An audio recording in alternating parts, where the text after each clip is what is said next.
Welcome to our 5 on 5. I'm pleased to be joined today by Dr. Megan McClelland, the director of the Early Childhood Research Core at the Hallie E Center for Healthy Children and Families at Oregon State. She's at our sister station, KLSR in Eugene. Thanks so much for joining me, Dr. McClelland. Thanks for having me. So your research focuses on optimizing children's development, something we're watching pretty closely as part of the Your Place, Our Kids campaign with the Oregon Community Foundation. Why are the early years such a sensitive period for brain development? Well, because there's just huge amount of growth that happens in children's and babies' brains in the first few years. And so that's a result of just their normal maturation or development, but it's also really related to the experiences they have with important people in their lives. And those experiences are especially important because there's just massive amounts of malleability possible and growth possible in those first early years. Yeah, can you talk about those interactions and I mean, is it something as simple as just, almost narrating what I'm doing when I'm changing the baby? Or, I've got a couple young kids myself, so I'm curious. You talk a lot about interactions. Can you give us some examples of how simple that really is? Right. One important way to promote brain development in babies is really by promoting positive caregiver-child interactions through these things called serve and return interactions that are really active engagement where you're looking, you're chatting, you're letting the child speak, you're extending what they say, you're taking turns. So you're really actively engaged. You don't have to do this all the time, but the more that you can really be actively engaged with your baby, that builds their brain in really important ways.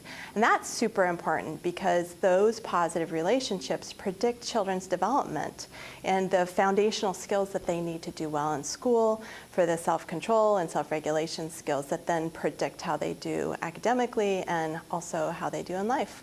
And you talk a little bit about relationships and how important that is I imagine those kind of interactions promote those relationships and the cycle continues. Is that kind of what you mean by the importance of relationships?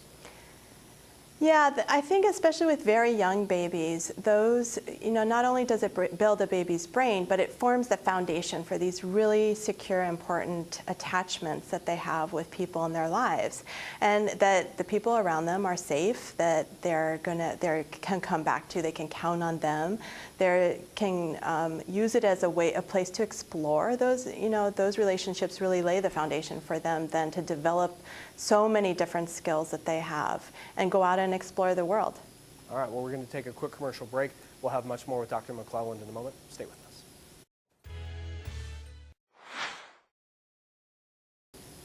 Welcome back to our 5 on 5. We're joined in Eugene by Dr. Megan McClelland, the director of the Early Childhood Research Core at the Hallie E Center for Healthy Children and Families at Oregon State. Now, I want to ask you about relationships. You talked a little bit about that, but what about what parents and caregivers can do to promote brain development? I think one important thing to point out is that many parents are already doing great things with their kids. They're doing their best that they can every day in spite of many other things going on in their lives.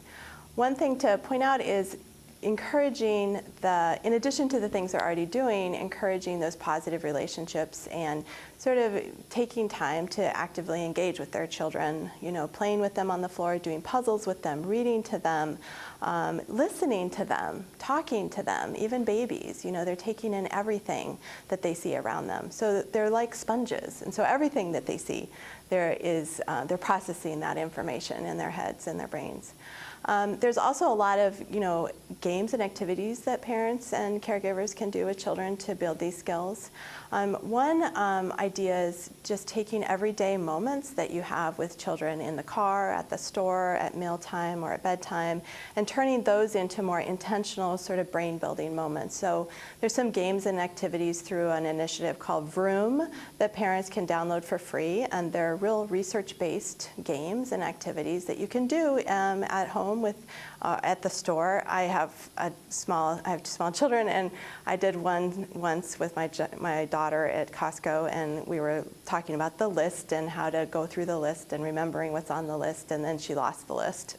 So in the middle of Costco, it wasn't the best example, but it was a good way to have these great interactions with kids in spite of all the other things that you're doing in your lives. Oh, that makes a lot of sense, including them in our processes and just talking to them, maintaining those relationships and keeping their brain stimulated, right? Yeah. Yeah, being present, I think that's really great. I will say another thing that we do in the work that we do at Oregon State is also taking a series of games that are music and movement based, that are like stop, start, or red light, green light, but we add in new rules, and so they're really fun. Kids really love doing them, but they really exercise those kinds of skills, stopping and thinking first and then having to do it, and how you do on those kinds of games actually predicts how you do in school. So it's another way to build these skills in young kids. Excellent. Well, I want to thank you so much for joining us, Dr. McClelland. Thanks for having me.